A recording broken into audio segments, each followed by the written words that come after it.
The chipped paint on the wall of my childhood bedroom always seemed to mock me. It peeled away in slow, deliberate flakes, much like the layers of my self-esteem that were constantly being chipped away by my own family. My name is Maya, and for as long as I can remember, I existed in the shadow of my older sister, Sarah. Sarah was everything I wasn't, at least in the eyes of our parents. She was effortlessly beautiful, with a cascade of golden curls and eyes the color of a summer sky. People would stop and stare at her, their faces softening into smiles. I, on the other hand, was just there. My brown hair was stubbornly straight, my eyes a common hazel, and my features, as my mother once delicately put it, plain but serviceable. The disparity wasn't just in looks. Sarah was also perceived as more charming, more graceful, and generally more deserving of attention. Birthday parties were always grand affairs for her, filled with friends and expensive gifts. Mine were quiet, almost an afterthought. Christmas was the same. Sarah's stocking would overflow with the latest gadgets and designer clothes, while mine would contain a few practical items and maybe one small toy if I was lucky. Growing up in our suburban home, in Chicago, Illinois, felt like living in a constant state of comparison. Every achievement of Sarah's was celebrated with enthusiasm, her report cards proudly displayed on the refrigerator. My own accomplishments, even when significant, were met with a polite nod and a quick, "That's nice, Maya." The message was clear. Sarah was the star, and I was merely a supporting character in her life. This favoritism seeped into every aspect of our family life. If there was a treat, Sarah got the bigger portion. If there was a new dress, it was always for Sarah first. If there was an outing, it was usually centered around Sarah's interests. I remember one incident vividly. I was about 10, and I had won a school-wide science fair with a project on solar energy. I was so proud, my little heart bursting with excitement. I ran home, eager to share my victory. Sarah was in the living room, trying on a new dress my mother had bought her. "Mom, Dad, I won," I exclaimed, holding up my certificate. My mother glanced up briefly, a faint smile on her face. "That's good, dear." Her attention quickly returned to Sarah, who was twirling in front of the mirror. "Oh, Sarah, this color looks lovely on you." My father, engrossed in the newspaper, simply grunted in acknowledgement. The certificate in my hand suddenly felt heavy and insignificant. I retreated to my room, the joy of my accomplishment dissolving into a familiar ache of loneliness. As we grew older, the differences in treatment became even more pronounced, especially when it came to our education. Sarah had always expressed an interest in fashion design. When she graduated high school, my parents were ecstatic. They immediately started looking at prestigious fashion schools in New York City and Los Angeles. The cost was substantial, around $60,000 a year, but for Sarah, no expense was spared. "She has so much potential," my mother would say, her eyes shining with pride. "We have to give her the best possible start in life." I, on the other hand, had always been drawn to technology. I loved tinkering with computers, writing code, and dreaming of creating something innovative. In my senior year, I applied to several reputable universities with strong computer science programs. I even managed to secure a partial scholarship to the University of Illinois at Urbana-Champaign, which would cover a significant portion of the tuition, bringing the annual cost down to around $15,000. When I presented the scholarship offer to my parents, hoping for their support for the remaining amount, their reaction was like a punch to the gut. $15,000? My father scoffed, his brow furrowed. "That's still a lot of money, Maya." "But Dad, the scholarship covers most of it," I pleaded. "It's a really good program, and it's a great opportunity for me." My mother chimed in, her tone dismissive. "We've already committed a significant amount to Sarah's education. We simply don't have that kind of money for both of you." "But it's not the same amount," I argued, my voice trembling with frustration and hurt. "Sarah's going to a private school that costs 4 times as much." Their faces hardened. "Sarah's future is different," my mother said, her voice firm. "She needs that kind of specialized education to succeed in her chosen field. Your field, well, there are always community colleges." The suggestion stung. It wasn't about the money, not really. It was about their perception of our worth. Sarah's dreams were valid and worth investing in. Mine were not. They were willing to spend hundreds of thousands of dollars on Sarah's education without a second thought, but they couldn't even spare $15,000 for me, even with a substantial scholarship. The conversation ended with a definitive no. They wouldn't pay for my college, not even the reduced amount. I was on my own. That night, I cried myself to sleep, the weight of their rejection pressing down on me. It wasn't just about the money. It was about the message they had sent me my entire life. I wasn't as important as Sarah. My dreams didn't matter as much. But something shifted within me that night. The hurt and disappointment hardened into a steely resolve. If they wouldn't support me, I would support myself. I would prove them wrong. The next few years were a blur of hard work and sacrifice. I enrolled in the local community college, taking as many courses as I could while working 2 part-time jobs, one at a coffee shop and another as a tutor. Every spare moment was spent studying or working. There were times when I was so exhausted I could barely keep my eyes open, but the thought of my parents' dismissive words fueled my determination. After 2 years, I transferred to the University of Illinois, piecing together student loans, grants, and the money I had saved. It was a constant struggle, juggling classes, assignments, and trying to make ends meet. I missed out on the typical college experience, the parties, the social events, the carefree days. My life was a relentless cycle of work and study, but I persevered. I excelled in my computer science courses, my passion for technology driving me forward. I spent hours in the university's labs, experimenting, learning, and building my skills. I knew that my education was my only way out, my only path to a better future.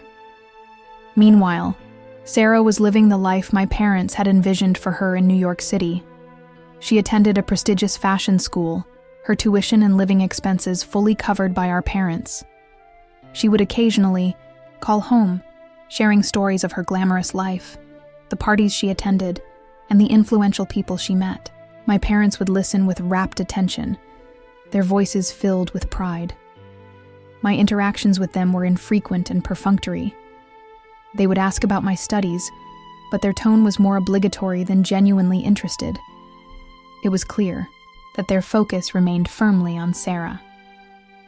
After graduating with honors, I landed a job at a promising tech startup in the Bay Area. The work was challenging and demanding, but I loved it. I was finally doing what I was passionate about, and I was good at it. I worked long hours, poured my heart and soul into my projects, and slowly but surely, I started to climb the ranks. A few years later, fueled by my experiences and a desire to create something of my own, I took a leap of faith and started my own company. It was a software development firm specializing in innovative solutions for small businesses. The early days were tough, filled with uncertainty and long nights. I poured all my savings into the venture, working tirelessly to build my client base and establish a reputation for quality and reliability. Slowly but steadily, my company began to grow. My dedication and hard work paid off. We secured larger contracts, hired talented employees, and our revenue started to climb. Within a few years, my startup, Innovate Solutions, had become a recognized player in the tech industry, valued at around $10 million. My life had changed dramatically. I went from struggling to make ends meet to being the CEO of a successful company. I had achieved the success I had always dreamed of, and I had done it all on my own. During this time, I had very little contact with my family. Sarah had moved to Europe after graduation, pursuing her fashion career in Milan.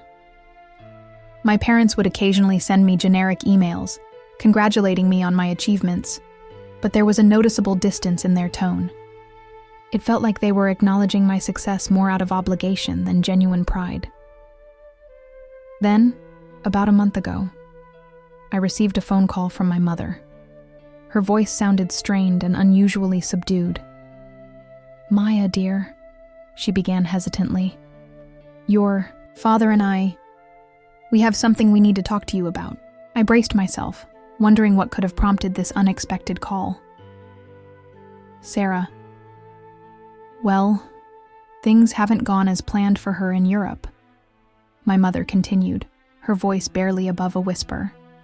"Her business venture didn't work out, and she's having some financial difficulties."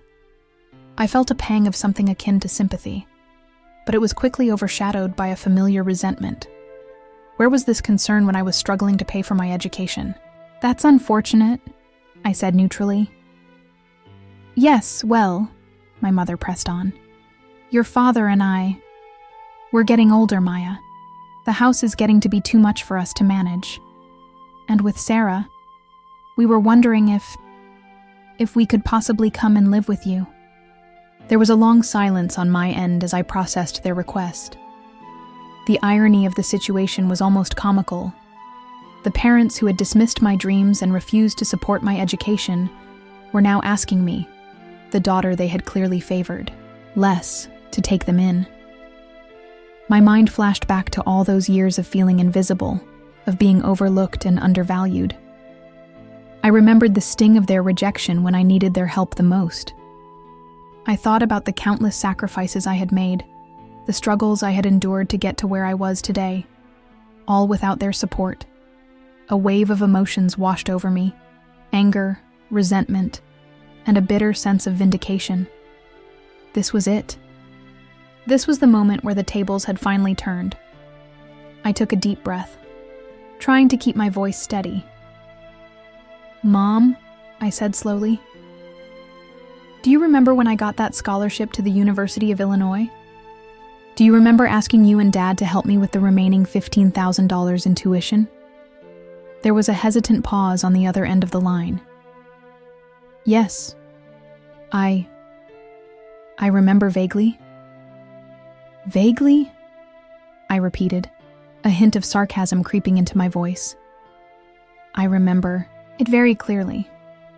You told me you couldn't afford it, that you had already invested so much in Sarah's education.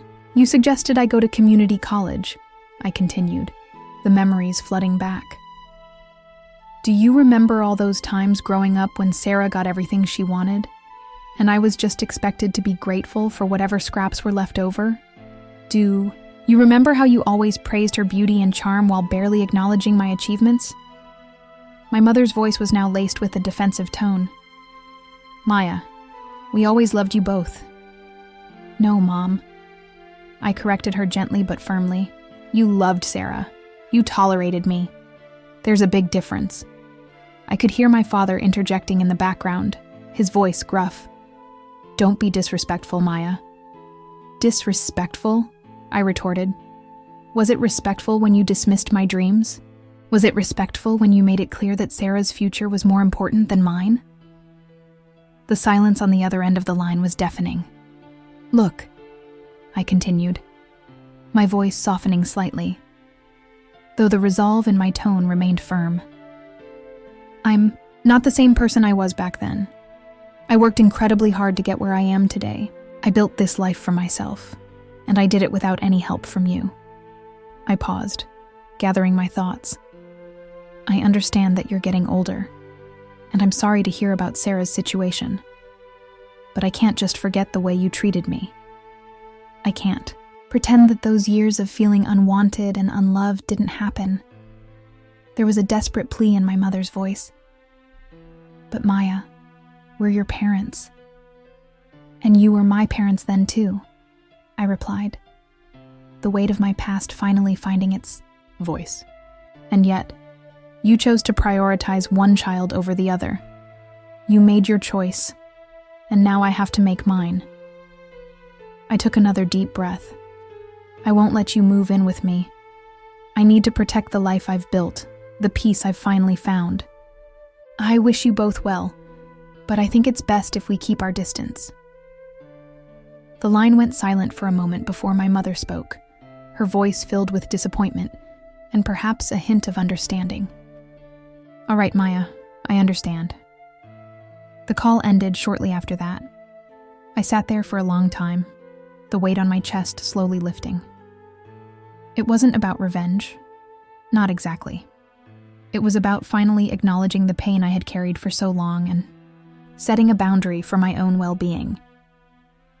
Years later, Innovate Solutions continues to thrive. I've built a successful career and a fulfilling life for myself. I occasionally hear updates about Sarah through distant relatives. She eventually returned to the United States and is trying to rebuild her life.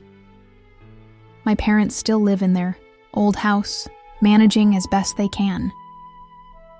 While there are moments when a flicker of sadness or guilt crosses my mind, I know that I made the right decision. I deserve to be valued and supported, just as much as Sarah did. And while my family may not have seen my worth then, I have proven it to myself, and that, in the end, is all that truly matters. The chipped paint on the walls of my memory no longer mocks me. It serves as a reminder of the strength I found within myself when no one else believed in me.